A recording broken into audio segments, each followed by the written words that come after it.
Salut tout le monde, bienvenue pour cette nouvelle vidéo retour d'expérience avec aujourd'hui Anaï, donc qui est de la team Coup d'État. Ce qui est marrant, c'est que quand on a créé Anyone Can Scale, au départ, il y avait plein de concepts qui étaient un peu flous aussi pour nous dans la team et qui venaient d'Oussama et qui étaient un peu, voilà, on apprend en même temps que vous, c'est ça qui est trop chouette aussi dans le fait de faire Coup d'État. Et donc, il y a plein de concepts d'automatisation, de standardisation, de déléguer aux clients, des choses dont on parle dans Anyone Can Scale, qu'Anaï a commencé à processer. Donc, Anaï, elle s'occupe de la communauté chez Coup d'État et elle a commencé à mettre en place tout un tas de différents outils pour arriver à être plus efficace dans son travail, à pas avoir à recruter une team de 5 personnes pour gérer la communauté.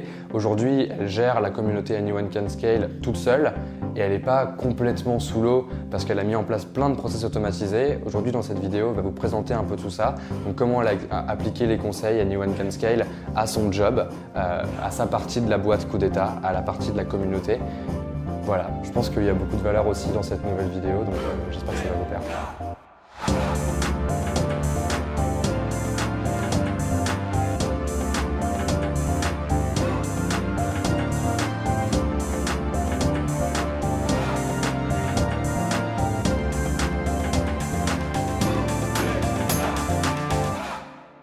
Salut, moi c'est Anaï, du coup je suis Head of Community chez Coup d'État et en gros si je dois résumer mon job c'est vraiment le care de toute la communauté et en particulier aussi donc il y a donc la communauté Coup d'État au global mais aussi ceux qui ont acheté Anyone Can Scale parce que du coup il y a un process qui est assez particulier qu'on a mis en place du coup pour ces personnes-là. Donc quand je suis arrivée chez Coup d'État en fait il y avait déjà les précommandes qui avaient commencé d'Anyone Can Scale, mais il n'y avait rien qui avait été mis en place ensuite. Donc les gens juste achetaient Anyone Can Scale et voilà. Et on avait un spreadsheet où on avait juste les noms des gens, enfin les mails des gens qui avaient acheté Anyone Can Scale. Donc ça c'est vraiment la situation initiale quand je suis arrivée.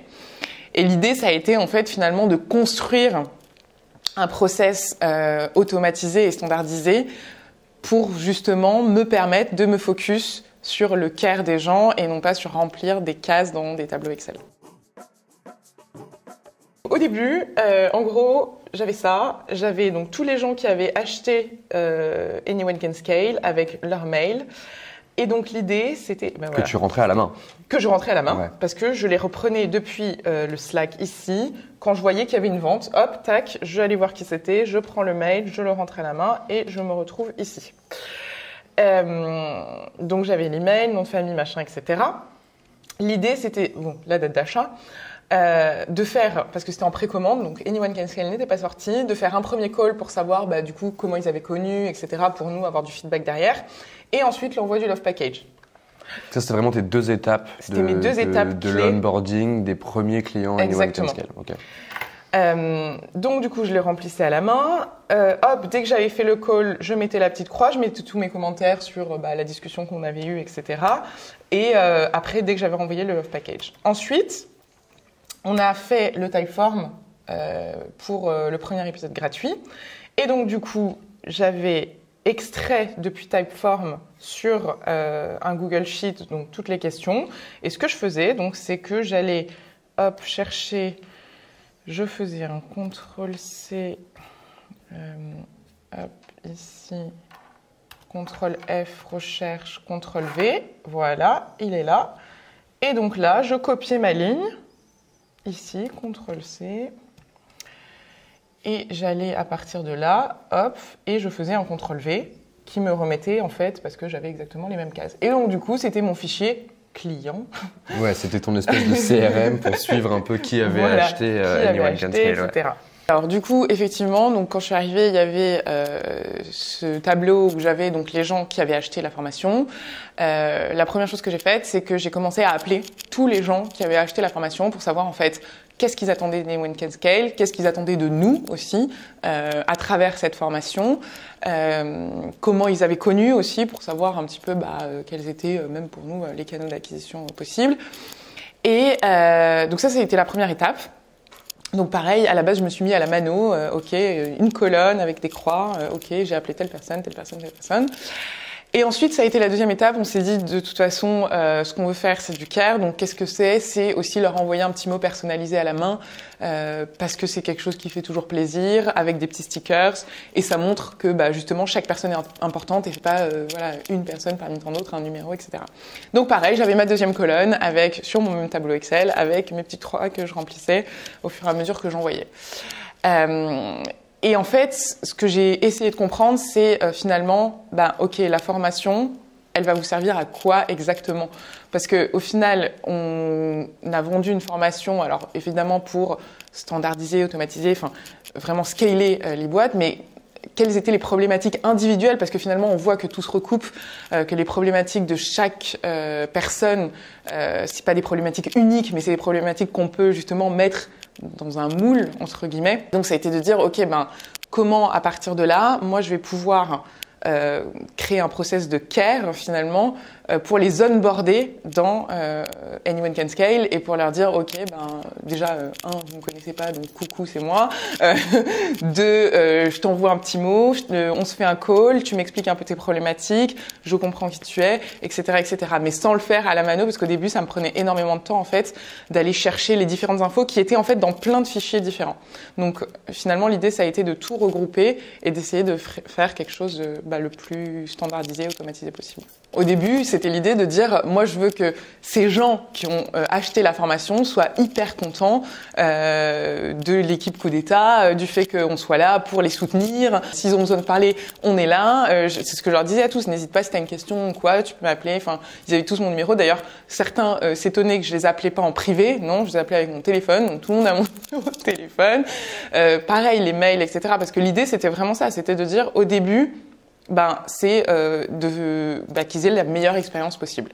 Et ensuite, ça a été de se dire, ok, comment on va standardiser cette expérience-là. Mais au début, c'était pas l'idée de me dire tout de suite, je crée un process, parce que je savais même pas de quoi j'allais créer un process, quoi. Je me suis rendu compte que c'était le moment de standardiser quand j'ai commencé à voir que ce qui me prenait plus de temps presque, c'était l'organisation de qui j'allais appeler, où est-ce que j'allais trouver son téléphone, comment je trouvais son mail, que vraiment les calls en eux-mêmes, le fait d'envoyer les petits mots à la main, etc. C'était plus la partie orga que la partie care. Et du coup, là, je me suis dit, il y a un problème. c'est mon job, c'est le care. Je n'ai absolument aucune valeur ajoutée à faire contrôle F pour rechercher telle personne, etc. Et donc c'est là où on s'est dit, ok, il y a un truc à faire sur la standardisation. Mais au départ, c'était pas la volonté première, mais il fallait que je me concentre plus sur le fait d'appeler les gens, de comprendre leurs problématiques, plutôt que sur le fait de dire telle personne. Alors c'est quoi déjà sa boîte? Ah oui, il faut que j'aille chercher dans l'autre fichier et si là et son téléphone, il est encore dans un autre truc. Donc là, c'était plus possible. Et même pour les Love Packages, c'était la même chose. Les Love Packages, j'allais trouver l'adresse postale, c'était encore dans un autre truc. Donc je devais aller chercher l'adresse postale pour envoyer. Donc oui, j'en avais pour une demi-heure par personne avant de pouvoir faire un call ou envoyer un petit mot personnalisé. Du coup, ce que j'ai mis en place, ça a été plusieurs outils en fait, notamment Zapier, qui a révolutionné ma vie. non mais ça a été plusieurs choses, notamment le fait effectivement d'utiliser des apps pour permettre finalement d'aller chercher les différentes infos qu'on avait un peu éparpillées à droite à gauche et tout regrouper dans un pipe drive et avoir un peu comme un CRM finalement de suivi de chaque personne qui achetait Anyone Can Scale pour pouvoir les onboarder au mieux, pour pouvoir les suivre au mieux, savoir qui ils étaient et ne pas passer 10 ans à chercher dans des tableaux X, Y, Z. Du coup, il y avait déjà un premier process qui était tu les calls et ensuite, je les call et ensuite je leur envoie le Love Package. Donc ça, c'était un peu le première étape. Et j'ai commencé à utiliser Pipedrive en mettant ces deux étapes-là, en disant ok, ils sont user ACS, donc il faut qu'ils arrivent ici. Ils ont acheté. Ils ont acheté, donc ils sont user ACS. Là, les colonnes ont changé parce que du coup, ça a évolué depuis. Mais les premières colonnes, c'était call, envoie Love Pack. Voilà. Okay. Donc le Love Package, c'est la petite carte. C'est la petite carte que vous avez tous reçue. J'espère. Oui, a priori. Normalement, c'est bon. Ouais. Normalement, c'est bon. Et au départ, c'était pas encore vraiment automatisé. C'est-à-dire que j'ai commencé par les rentrer parce que du coup, tout ce que j'avais sur mon Excel, j'ai créé des petites fiches user à la mano pour les rentrer un à un sur mon pipe drive. Et ensuite, je faisais glisser de colonne en colonne en disant, bon, bah, il est user ACS, je l'ai appelé OK, je lui ai envoyé le love pack, OK, il est là. Bon. Sauf qu'après, ça a été, bon, ben oui, mais ça commence à faire un peu beaucoup à rentrer un à un les users dès qu'ils ont acheté, OK, je regarde, machin, etc. Et c'est là où, merveilleux, ça a changé ma vie. J'ai découvert Zapier grâce à toi. Hein. Et où là, en fait, on s'est dit, OK, mais en fait, on peut carrément automatiser. À partir du moment où ils achètent, Zapier te permet de directement créer la carte client ici et ils arrivent directement au user. Donc au final, ça a été de mettre en place un Zap qui permettait d'aller chercher les différentes infos d'une personne qui achetait Anyone Can Scale et de regrouper ça dans des deals, ils appellent ça des deals, mais c'est des petites fiches, hein, finalement c'est comme des fiches dans Pipedrive où j'ai le téléphone, l'email, c'est quoi ta boîte, combien t'es de personnes, qui tu es, est-ce que t'es founder ou autre, etc. Et en plus de ça, me mettre des petits rappels en disant telle personne tu dois lui envoyer le love package, telle personne il y a un call de prévu à telle date, et ainsi de suite, pour pouvoir du coup les suivre au mieux. Donc le Zap, la première chose c'est par rapport à ce Typeform, enfin le Typeform qui débloque le premier épisode gratuit, on peut faire directement depuis Typeform, ça envoie dans un spreadsheet une ligne à chaque fois. Donc ça, c'est une première chose qui est sur notre drive. Donc ce qu'on va faire pour le Zap, c'est commencer par donc aller chercher dans la liste Mailchimp, parce que quand on achète Anyone Can Scale, il y a une ligne de code qui fait que ça va automatiquement dans une liste Mailchimp. Donc moi, je vais aller chercher un nouveau subscriber dans cette ligne Mailchimp, donc je sais qu'il vient d'acheter Anyone Can Scale. À partir de là, je vais faire une recherche de ce user par son email. Hop, ici. Voilà, par son email dans le Google Sheet ici. Donc pour avoir ces infos. Donc ça, c'est tous les résultats du Typeform. Oui. Le Typeform, il vient avant l'achat d'Anyone Can Scale. Il est rempli, donc ça remplit automatiquement cette Google Sheet-là. Oui. Et toi, tu récupères en fait via Zapier, tu vas chercher dans cette liste-là le mail de la personne pour avoir des infos en plus. Quoi. Exactement. C'est ça ? Et pour avoir donc ces infos une par une qui vont ensuite être dans le Pipedrive. Mais ok. J'arrive. Donc là, voilà, je vais rechercher cette personne-là. Comme ça, on a les infos de cette personne. Ouais. Donc comment tu fais ça ? Tu indiques la spreadsheet. Ouais, où est-ce qu'il se trouve ? Tu dis où c'est, machin. Et ensuite, tu dis, regardez juste la colonne email et chercher la valeur de l'email de Mailchimp. Mailchimp, okay. Exactement. Très bien. Et à partir de ça, dans mon pipeline ici, ça va me créer une nouvelle personne. Okay. Donc, Pipedrive fonctionne comme ça. Pipedrive fonctionne avec des personnes qui sont en gros tes clients. Dans une personne, tu vas avoir une offre, c'est ça.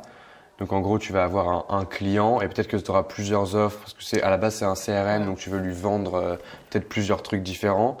Donc toi, aujourd'hui, on n'en a qu'une seule. Toi, tu n'en as qu'une seule, et donc du coup, à chaque fois, tu dois créer la personne, lui assigner une offre, et ensuite lui assigner des activités au sein de cette offre, qui sont peut-être faire un call ou ces trucs-là. Exactement. Ok. Donc comment tu fais ça ? Donc la première étape, c'est créer cette personne. Donc créer cette personne, ça veut dire par son prénom, son nom. Ça, je récupère dans Mailchimp. On voit avec ici. Ouais. Ensuite, je vais rajouter son email. Et ensuite, parce que moi, ça va me servir pour les calls, etc., je vais récupérer aussi son numéro de téléphone où là, c'est pris dans le spreadsheet. C'est pour ça que tu as été chercher la spreadsheet avant. Exactement. Et pour d'autres infos qu'on va voir ensuite, mais en tout cas, déjà, une première étape, c'est le téléphone.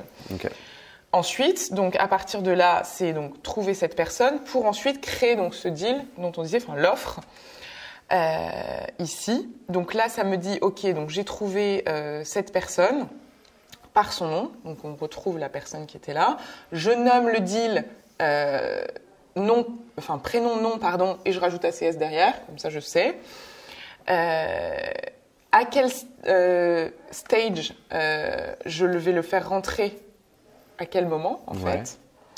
Là, forcément, je le mets invited to Slack parce que je vais tout de suite l'inviter sur Slack via ce Zap-là. Et donc ici, par contre, ce qui est intéressant, c'est que j'ai toutes mes infos du Typeform que je vais rentrer dans mon offre. Donc, c'est-à-dire à quelle date il a rempli le Typeform, et ensuite toutes ces infos de boîte, c'est-à-dire tout ce qu'on a là, donc nombre de personnes, l'année de la création de la boîte, le secteur d'activité, le type de société, son rôle, tout ce qu'il a rempli, je vais moi tout retrouver dans le Pipedrive sans avoir besoin d'aller chercher là qui c'est, etc., etc. Donc quand on a créé la personne, en fait, l'idée, il y a toujours cette étape de recherche où on va devoir, donc on l'a créée, il va falloir la rechercher pour pouvoir... C'est le fameux bricolage de Zapier, quoi. C'est que tout n'est pas toujours parfait, donc tu es obligé de trouver un peu un hack quoi, qui te dit j'ai créé la personne, ça me propose pas de créer un deal directement avec cette personne, il faut d'abord que je la trouve entre les deux, quoi. Exactement. Ouais. Donc là, c'est retrouver la personne pour ensuite créer le deal. Si on récapitule, là, rien qu'avec cette étape-là, si on enlève Activity et Invite New User, là, ça veut dire que dès que quelqu'un tombe dans la liste Mailchimp, c'est déjà fait automatiquement dans la plateforme Kudeta, dès qu'il tombe dans la liste Mailchimp, toi, tu vas récupérer ces infos et créer un deal de Pipedrive qui va tomber du coup ici dans cette colonne, c'est ça, dans la colonne User ACS, oui. Pour que tu puisses commencer à éventuellement les appeler. Là, il y a invitation à Slack, etc. Mais c'est les appeler, leur envoyer le love package, etc. Et ça te permet d'avoir automatiquement toutes les infos dans une seule liste, qui est une liste qui n'est pas un Google Sheet et qui te permet de gagner du temps, quoi. Complètement. Rien que ça. Et ensuite, tu as encore modifié ce truc-là, c'est ça? Exactement, parce que du coup, l'idée maintenant, c'est de dire, OK, en plus de ça, alors, moi, ce qu'il va falloir faire, c'est que je leur envoie le love package, donc ça, c'est la priorité. Donc, j'ai créé une activité parce que du coup, effectivement, là, ils vont être invités dans le Slack en même temps que ce zap-là, parce qu'on voit là, invite new user. En revanche, moi, ce que je voulais, c'était une petite notif, quelque chose qui me dise « Ah, mais à lui, tu lui as pas envoyé le love package. » Donc, j'ai créé une activité qui va me dire, en fait, ici, que à cette personne-là, donc qui est un nouveau user Anyone Can Scale, il va falloir lui send love pack. Et donc, à partir de là, je me mets, donc cette même personne qu'on a recherchée, qu'on a créée, etc., une tâche, et en disant quand est-ce que je veux que cette tâche me soit notifiée, next Monday at 10 a.m. Donc voilà, donc le lundi d'après, ça me notifie comme quoi, ah attention, à lui tu dois lui envoyer. Et ici, moi j'ai dans les activités, hop, les personnes à qui je dois envoyer le love package. Et donc après je valide, etc. Et enfin, la dernière étape qui constitue dans le même zap, c'est inviter le user au Slack Anyone Can Scale. Donc, pareil, ici, en fait, via son email, ça va directement lui envoyer une invitation au Slack, ici, Anyone Can Scale. Au départ, ça a été de me dire, bon, OK, mes deux actions, c'est les calls et l'envoi de love package. Donc, ça va être mes colonnes. Call, envoi de love package. Et je bougeais mes petites cartes à la mano, comme ça, sur chacune des colonnes, comme ça, je suivais. Sauf que on a rajouté des choses parce que du coup on a sorti la formation Anyone Can Scale, donc on a rajouté le fait de inviter des personnes au Slack. Au tout début c'était pareil, hein. Quand on a sorti le Slack, j'ai invité tout le monde à la main. J'ai importé un fichier Excel dans Slack pour inviter les gens. Mais l'idée ça a été de dire rapidement, de dire bon attends, comment est-ce que je peux arriver à faire que la personne tout de suite elle rentre dans mon Pipedrive, mais que j'ai pas à chaque fois me dire ah elle il faut que je prenne son mail et que je l'invite via le Slack. Donc, le Zap, j'ai rajouté une étape dans le Zap qui permettait d'inviter automatiquement une personne dans le Slack Anyone Can Scale. Et en parallèle de ça, parce que tu reçois un mail Slack qui parfois va dans les spams, etc. C'était l'idée de dire depuis mon mail perso, je veux leur envoyer un petit mail en leur disant coucou, trop cool, t'es là, je t'ai envoyé un petit mail je t'ai envoyé une invitation Slack, vraiment regarde dans tes spams si jamais tu l'as pas reçu, etc. Parce qu'il y en a plusieurs qui m'avaient remonté le problème. Et du coup, via Pipedrive, on peut aussi faire une automatisation en disant dès qu'une personne arrive dans le Pipedrive, ça envoie un mail depuis ma Gmail pour dire voilà exactement ce mail-là. Et donc c'est pareil. Et donc du coup, j'avais plus rien à faire. Parfois, l'invitation Slack peut aller dans les spams, etc. J'ai une automatisation sur Pipedrive qui ici. Qui leur envoie un petit mail depuis mon mail Gmail en leur disant Parce que donc on peut créer aussi des automatisations. J'ai pas voulu le faire par Zapier parce que je me suis dit tant qu'à faire, c'était directement gérable depuis ici et ça évitait d'avoir un Zap en plus côté Zapier.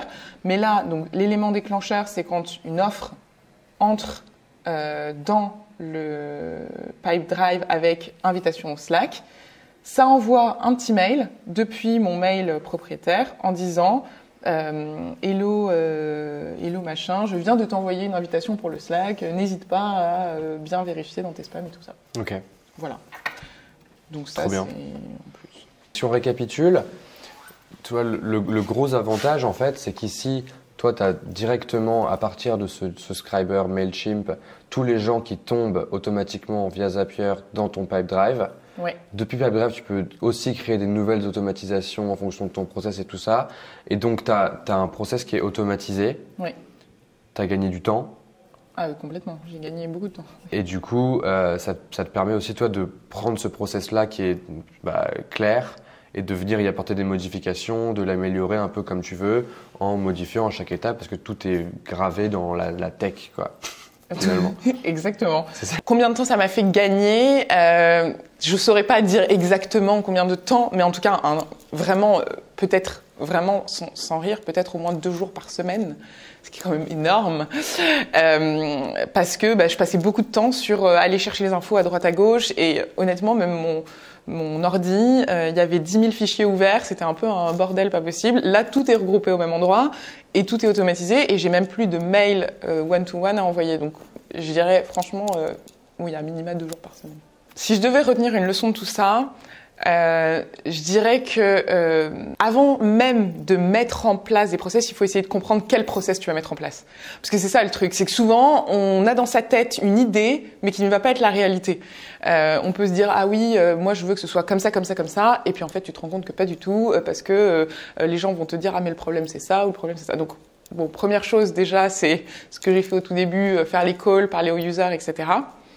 Et après, pour moi, c'est de vraiment construire au fur et à mesure les étapes. C'est-à-dire que c'est pas besoin d'avoir une étape de 1 à 10 hyper précise, etc. Si tu n'as que 2 étapes au début, comme moi j'avais les calls et envoi de package, j'avais que 2 étapes. Et au fur et à mesure, j'itère sur le truc et je le fais évoluer. Peut-être que demain, ça va encore changer. Peut-être que demain, on va rajouter un truc et je vais rajouter des étapes dans mon process d'automatisation.